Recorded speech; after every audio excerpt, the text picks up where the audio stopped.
말씀은 마태복음 18장입니다. 마태복음 18장 15절부터 20절까지의 말씀을 같이 읽겠습니다. 신약성경 마태복음 18장 15절부터 20절까지 말씀인데요. 교독해서 읽겠습니다. 내 형제가 죄를 범하거든 가서 너와 그 사람과만 상대하여 권고하라. 말을 들으면 내가 내 형제를 얻을 것이요 말이 듣지 않거든 두 사람을 데리고 와서 두세 증인에게로 말할까 걱정하게 하라. 만일 그들의 말도 듣지 않거든 교회에 말하고 교회의 말도 듣지 않거든 이방인과 세리와 같이 여기라. 진실로 너에게 이르노니 무엇이든지 너희가 땅에서 물으면 하늘에서도 내릴 것이요 무엇이든지 땅에서 물으면 하늘에서도 풀리라. 진실로 다시 너희에게 이르노니 너희 중에 두 사람이 땅에서 합심하여 무엇이든지 구하면 하늘에 계신 내 아버지께서 그들을 위하여 이루게 하시리라. 세 사람이 내 이름으로 모인 곳에는 나도 그들 중에 있느니라. 아멘. 할렐루야. 아멘. 어느새 8월의 첫날입니다. 시작되는 8월에도 하나님의 선하신 손길이 우리 삶을 이끄실 줄 믿습니다. 마태복음 18장은 하나님의 백성들이 어떤 모습으로 세상을 살아가야 하는가를 말씀하고 계시는데요. 특별히 예수님의 제자로서 개인적으로 우리가 어떻게 살아가야 하는가를 말씀하고 계시는가 하면 또 다른 측면에서 믿음의 공동체로서 신앙 공동체로서 또 어떤 모습으로 우리가 세워져 가야 하는가를 말씀해 주고 계십니다. 어제까지 우리가 살폈던 예수님의 말씀의 핵심이 무엇입니까? 하나님 나라는 하나님의 백성들은 세상과 다르다는 것이죠. 세상의 원리와 다른 모습으로 살아간다는 것입니다. 서로 누가 더 크냐 이런 논란과 다툼으로부터 예수님 말씀이 계속해서 지금 이어지고 있었죠.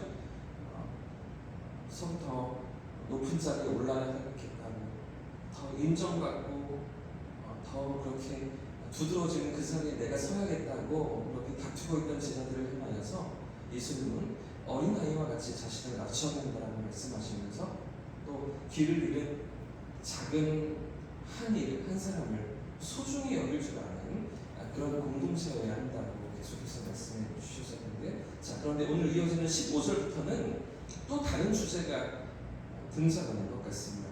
내 형제가 죄를 범하거든 이라고 하시면서 새로운 주제, 죄에 대한 문제를 다루시는 것 같은데, 자 그런데 사실은 앞에 있는 문맥과 똑같은 말씀입니다.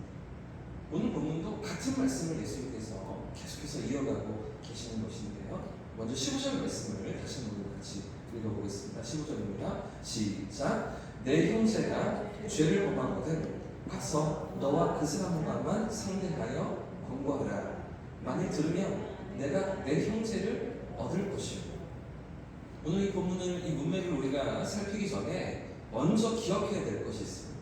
무엇이냐면 어떤 작은 자 하나도 잃어버리지 않는 것이 하나님의 뜻이다라는 것이죠. 이것을 분명히 하고서 우리가 오늘 말씀으로 살펴야 합니다.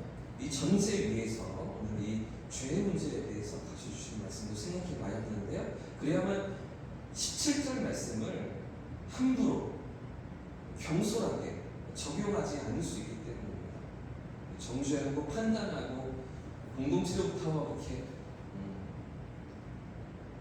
처리를 하는, 치리를 하는 이런 문제들을 함부로 남발하지 않기 때문인데요. 우선 15절에 내 형제가 죄를 범하거든 이라는 말씀은 이 신앙의 공동체 안에서 개인적으로 대인 관계 속에서 일어나는 범죄만 아니라 나와의 직접적인 이해와 관계가 없어도 공동체 가운데 죄가 발견될 수 있잖아요.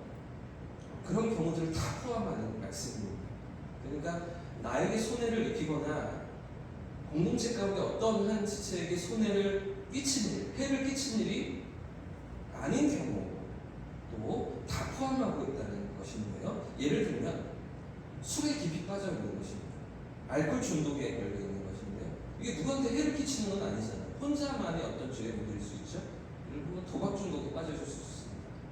또는 간음의 문제에 지금 넘어져 있을 수도 있습니다. 이게 뭐 공동체적으로는 직접적으로 누군가에게 손해를 끼치거나 해를 입힌 것은 아닐 수 있잖아요. 그러나 이런 문제들, 아까도 말씀드린 개인적인 관계 속에서 대인 관계 속에서 어떤 문제가 발생하는 것도 물론이고 더 나아가서 누군가에게 해를 끼치진 않았지만 공동체 안에 그 사람의 어떤 죄의 문제가 드러날 때 이 죄의 문제를 어떻게 처리할 것이냐 하는 거죠. 이 문제를 그냥 두고 지나갈 수가 없는 거죠. 왜요? 공동체를 건강하게 지켜야 하기 때문이죠. 주님의 몸인 교회를 건강하게 세워가야 하기 때문에 더 나아가서 그 한 영혼은 또 바르게 세워야 하기 때문에 교회는 신앙 공동체는 이 문제를 다루어야 하는데요. 그런데 이 죄 문제를 다뤄갈 때에 지금 예수님께서 말씀하시는 세 가지 원리가 있습니다. 무조건 그 죄를 드러내고 지적하고 회개하라고 요구하는 것만 아니라 어떤 과정을 거쳐서 이 죄 문제를 다뤄야 하는가를 예수님께서 세 가지 원리로 가르쳐 주시는데, 첫 번째 원리는 15절 말씀, 방금 읽었던 15절 말씀을 보니까 가서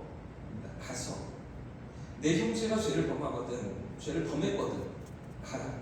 그리고 중요합니다. 너와 그 사람과만 상대하라는 거죠. 그 죄 문제를 확인한 그 사람과 죄를 범한 그 사람 두 사람만 상대하라, 그리고 권고하라는 것입니다. 여러분, 이 말씀이 어떤 의미라고 생각이 되십니까? 너와 그 사람과만 상대하라는 게 어떤 말씀이라고 생각이 되십니까? 먼저 첫 번째 원리는 소문내지 말라는 것입니다. 여기저기 다 퍼뜨리고 다니지 말라는 것입니다. 여기저기 다 떠벌리고 그래서 이 사람 저 사람 다 알도록 그렇게 하지 말라. 은밀한 중에 너와 그 사람과만 상대하여서 권면하고 권고하라. 그 죄에서 돌이킬 것을 요구하라는 것이죠. 왜 그렇게 할까요? 왜 이렇게 하라고 예수님께서 가르쳐 주실까요? 돌이킬 수 있는 기회를 갖도록 하는 것입니다. 돌이키고 그 사람이 회개할 때 그 마음의 상처를 입지 않도록, 다 알고 있어서 민망하지 않도록 그 지체를 배려하면서 다른 누구에게도 말하지 않고 그 사람과만 상대하는 이런 지혜가 필요하다라는 것이죠. 이 권고하다라는 단어가요, 권고하다라는 단어의 의미가 노출시키다, 빛으로 가져오다, 확인하게 하다, 이런 의미가 있습니다. 그런데 그 당사자에게 확인시켜 주는 것이죠. 여기저기 다 알도록 노출시키는 것이 아니라 그 자신이 자신의 죄를 깨달을 수 있도록 나타내 보여주는 것입니다. 확인시켜 주는 것입니다. 그러면서 어떤 결과를 기대할까요? 이와 같은 정중한 권면, 간절한 요청을 듣고서 그 범죄한 그 지체가 돌이킬 수 있기를, 회개할 수 있기를 기대하는 것이잖아요. 그 죄에 대해서 돌이키고 악한 길에서 돌아서서 겸손히 회개할 수 있기를 원하는 건 아니겠습니까? 첫 번째 원리는 은밀한 중에 소문내지 않는 것입니다. 자, 그런데도 그렇게 정성 어린 권면을 듣지 않으면 이제 어떻게 해야 됩니까? 두 번째 원리로 나아갑니다. 16절입니다. 16절을 같이 읽어보겠습니다. 시작. 만일 듣지 않거든 한두 사람을 데리고 가서 두세 증인의 입으로 날마다 확증하게 하라. 그 권면을 듣지 않을 때, 은밀하게 권하는 요청을 받아들이지 않을 때 두 번째 원리 어떻게 해야 됩니까? 한두 사람과 동행해서 다시 그에게 권면하는 것입니다. 여러분, 왜 한두 사람을 데리고 가야 할까요? 그 죄의 문제를 확인한 혼자만의, 지금 그 확인한 사람과 범죄한 사람 두 사람밖에 모르는 거잖아요. 은밀한 중에 있는 건데, 그런데 그 죄의 문제를 확인한 이 한 사람만의 주관적인 판단이어서는 안 된다는 것이죠. 분명한 객관적인 그런 죄의 문제여야 한다는 것입니다. 그래서 한두 사람이 더 같이 따라가서 그 문제를 확인하고, 그래서 두세 증인의 입으로 말마다 확증하게, 확인하고 또 살펴보도록 하라는 것이죠. 한두 사람이 더 갑니다. 원래 알고 있던 사람이 있습니다. 한두 사람이 더 갑니다. 그럼 적어도 두 사람이 확인하는 것이고요. 더 나아가서 세 사람이 이 문제를 확인하는 것인데, 이렇게 두 사람과 세 사람이 확인하는 이유는 하나님의 명령이 그 이유가 있습니다. 구약의 율법에 하나님께서 이 원칙을 요구하셨기 때문에 신명기 19장에 보시면 어떤 문제나 죄에 대해서 사건을 확증할 때 한 사람만의 증인으로 그렇게 문제를, 사건을 다루지 말라고 명령하셨습니다. 두 증인이나 세 증인의 고백을 통해서 그 죄를 확증해야 된다라고 말씀하시는 것이죠. 그러니까 지금 한두 사람을 더 데리고 가니까 원래 알았던 사람까지 두 증인이나 세 증인이 되는 것인데요. 이렇게 두세 증인이 되는 이유는 이 두세 사람이 결국 이렇게 그 문제를 확인하고 권면할 때에도 받아들이지 않을 때 이제 이 두세 사람의 역할이 권면하고 당부하고 요청하는 것에서 머무르지 않고 이제는 세 번째 단계로 나갈 때 이 두세 사람이 증인의 역할을 하게 되는 것입니다. 그 죄 문제에 대한 증인으로서 이제 역할을 하게 되는 것인데 17절 말씀 보십시오. 17절 말씀 같이 읽어보겠습니다. 시작. 만일 그들의 말도 듣지 않거든 교회의 말하고 교회의 말도 듣지 않거든 이방인과 세리와 같이 여기라. 네. 세 번째 단계는 결국 공동체가 이 문제를 처리하게 되는 것인데요. 두세 사람의 권면도 듣지 않고 돌이키지 않을 때 어떻게 하라고 하십니까? 결국 교회에 말하는 것입니다. 결국 교회가 그 문제를 공식적으로 다루게 되는 것인데요. 공동체가 그 문제를 심각하게 이제 다루는 것입니다. 그러니까 여러분, 공동체 안에서 어떤 문제나 어떤 이슈가 발생할 때 그 문제를 처리하는 성경적인 방법이 무엇입니까?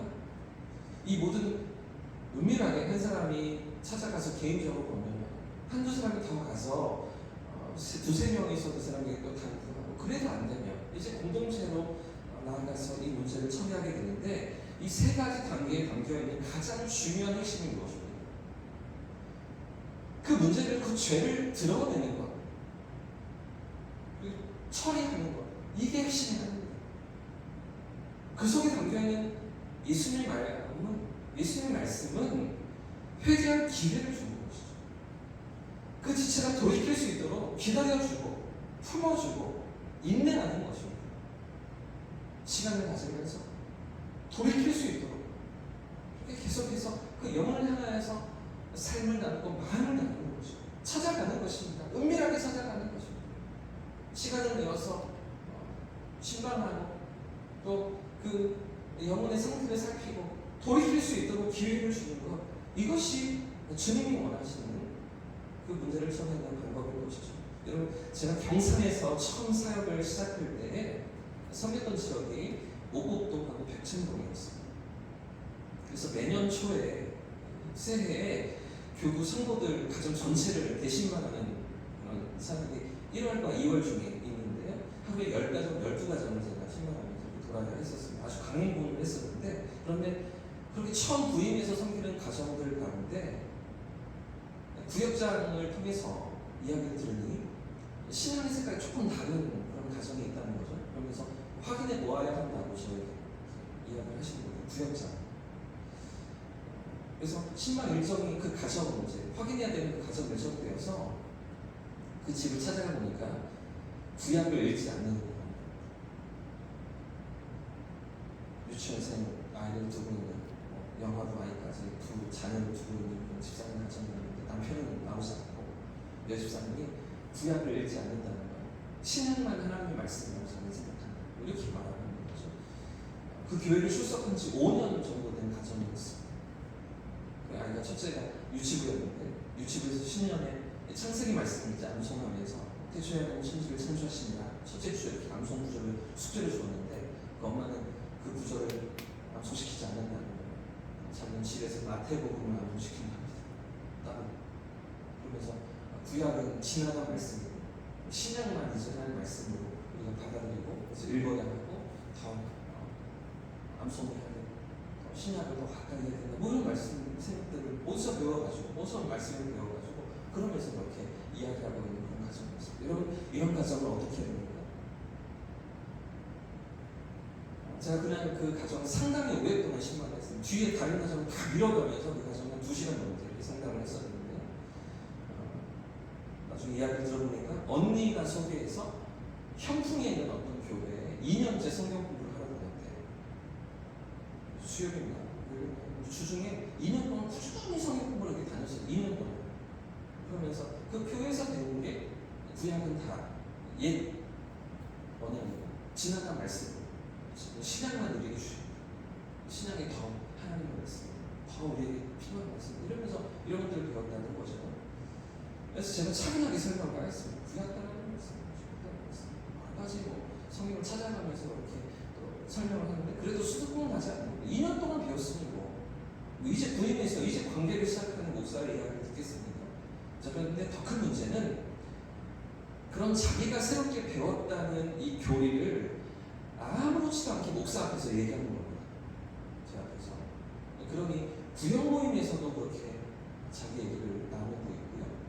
유치부 학부모들 그 카톡방에서도 이렇게 나누고 있으면서 이게 자기는 진리라고 생각하고 다 알려야 되고 나눠야 된다고 생각하면서 그렇게 입장을 가지고 있는 거죠. 처음에는 제가 여러 차례 건면을 하였습니다. 그리고 2주가 지나서 다시 만나자. 다시 만나십시다.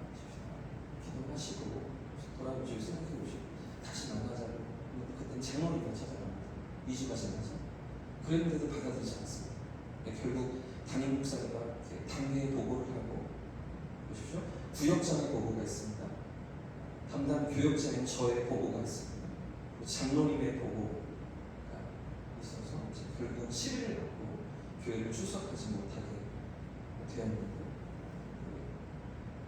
그 교회 출석하셨던 분들도 결국 이렇게 얘기할 수밖에 없는 왜? 우리 공동체를 지켜야 하기 때문에 성도들을 지켜야 하기 때문에 부임하고서 한 달, 2달 됐을 때 상황이었어요. 성도들도 불려가고 더 부흥시키고 성장시키기 부족한데 부임하자마자 그 한 가정을 이렇게 치리해야 될 때 그렇게 보고하고 이렇게 또 그런 상황들을 처리해야 될 때 너무나 마음이 아팠습니다. 오랫동안 그 가정을 두고서 또 기도하고 또 안타까움이 일어나는 그런 상황들을 겪었는데요. 여러분 공동체가 어떤 문제를 다룰 때 우리 안에 어떤 마음이 있어야 하겠습니까? 지금 예수님께서 말씀하시는 오늘 본문의 핵심이 무엇입니까?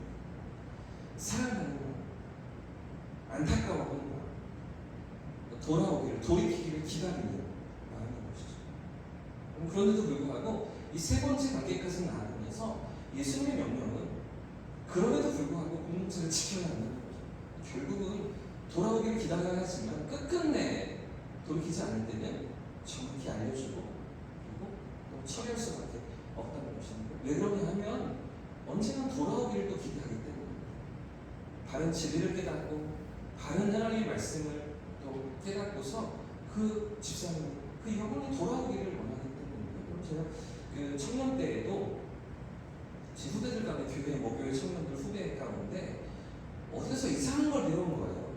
어디 가서 뭐 성경 공부한다고 열심히 있는 순수한 여성이 착한 여성이 거기 가서 그 교회 같은 그 교회 목사님 60이 넘었는데도 피부가 막 청년 같고 말씀을 너무 막 사랑하셔서 하나님이 목사님 너무 사랑하셔서 20대 30대 청년 같은 그런 피부로 늘 지내시다 이상한 걸 배워갖고 와가지고 그러면서 막 그게 성경 공부 가서 막 데려가려고 하는 거예요. 아니라고 이제 제가 청년 때지만 그래도 여러 가지 설득을 아무리 봐도 좀 이상한 교회인 것 같아서 보나마나 조금 문제가 있는 것 같아서 여러 가지로 이야기를 했는데 그런데 그 녀석이 새로운 걸 배워왔다고 이야기하면서 요한복음에 있는 사마리아 여인 예수님께서 우물가에서 만나시고 그 여인을 이렇게 상처를 어루만지시면서 그 여인이 물동이를 버려두고 가서 마을 사람들 다 전도하잖아요. 그 대낮에 뜨거운 요즘 같은 그 38도 40도 되는 그 정오에 가서 우물물을 떠오는 여인이니 원래는 동네 사람들하고 상종하기를 싫어했던 피하려고 했던 그래서 남편이 5이나 있었고 6번째 남편을 살고 있는데 그런데 그 남편 그 사람도 남편이 아니라고 하시는 예수님 말씀에 이 여인이 있잖아요. 근데 이 사건을 가지고 와서 이 여인이 예수님과 대화하다가 떠났기 때문에 더 예수님의 은혜를 잊지 못했다. 이런 해석을 하고 있는 거예요. 그런 성경 공부를 하고 와가지고는 더 예수님과 깊이 만나야 되고 말씀을 들어야 하는데 우물까지 떠나버렸기 때문에 전혀 엉뚱한 이야기를 하고 있는 그게 아니라 뒤에 있는 말씀들을 제가 이렇게 청년인데도 제가 이렇게 보여주면서 찾아 보여주면서 그 말씀들을 설명하는데 안 받아들이는 거죠. 그러면서 제가 계속해서 그쪽으로 빠지고 한동안 교회를 떠나고 나중에 돌아왔어요. 한 2년 지나서 문제가 심각하더라고요. 그런 줄 몰랐다고. 비리가 많더라고요. 이러면서 완전히 그 교주처럼 되어 있는, 뭐 나는 이렇게 하나님 특별히 은혜를 주셔서 늙지 않고 피부가 탱탱하다, 뭐 이런 얘기들을 공공연히 하는 교회이니 이게 정상적이고 이성적인 그런 판단이 아니잖아요. 그럼 제가 무슨 얘기를 하고 있습니까? 결국에 돌아올 수 있도록 우리가 풀어야 되는 거죠. 정확히 가르쳐주고 진리를 가르쳐주고 하나님 말씀을 분명히 보여주어야 하는 거죠. 노출시켜야 하는 거죠. 권고하고 권면해야 되는데 그 안에 무엇이 있어야 된다고요? 사랑이 있어요. 돌아오기를 기다리는 그 마음이 있어야 하는 것이죠. 예수님께서 이 말씀을 지금 가르쳐주시는 것입니다. 길 잃은 양, 한 마리 양을 말씀하시다가 범죄하고 그죠? 죄 가운데 넘어진 그런 지체 하나를 말씀하시면서 결국은 찾고 또 찾는 그 목자의 심정을 말씀하시면서 사랑으로 그 영혼을 품을 수 있어야 하고, 그럼에도 불구하고 바른 진리 앞에 그들이 돌아오기를 기다려 줄 수 있어야 한다고. 이것이 주님의 마음, 이것이 길 잃은 한 마리 양을 찾는 아버지의 심정이라고 예수님 가르쳐주시는 것이죠. 사랑 여러분, 우리도 때로는 실수할 수 있습니다. 우리도 연약해서 넘어질 수 있습니다. 그래도 어디서 새로운 게 들려주는 것 같으면 혹해서 이렇게 빠질 수도 있는 게 우리 연약함 아니겠습니까? 그러나 그런 연약함 가운데서도 우리 주님의 마음이 무엇입니까? 바른 신앙의 길로 나오기를 원하시는 거죠. 결국은 회개하고 돌아오기를 주님 원하시는 것입니다. 오늘도 이 말씀을 우리 마음에 새기면서 우리 지체들을 품고 기다려주고 용납할 수 있는 저와 성도들 되시길 축복합니다. 어떤 문제에 또 넘어가 있는 지체들을 할지라도 그들을 기다려줄 수 있는, 용납할 수 있는 그런 마음이, 넓은 마음이 저와 여러분들의 삶 되시기를 예수님의 이름으로 축복합니다. 함께